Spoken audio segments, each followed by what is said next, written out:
તો વાત કરીએ એવા હેલ્ધી ડ્રિંક્સ કે જે આપણા શરીરની અંદર વિટામિન ડી ની કમી તો પૂરી કરે જ છે, સાથે સાથે આપણને ઘણા બધા હેલ્થ બેનિફિટ પણ આપે છે.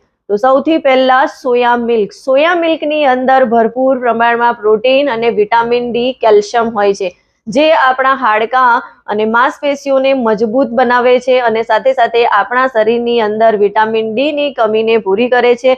અને બીજું છે બટર મિલ્ક એટલે કે છાશ. છાશ પણ આપણા શરીરની અંદર vitamin D, calcium, protein, magnesium આ બધા જ ઉણપોને પૂરી કરવાનું કામ કરે છે. જો આપણા શરીરની અંદર વિટામિન ડી ની આપણે પૂર્તતા કરવી હોય તો એના માટે આપણે છાશનો પણ ઉપયોગ કરી શકીએ છીએ. છાશ લેવાથી આપણા શરીરની અંદર વિટામિન ડી ની પૂર્તતા થાય છે.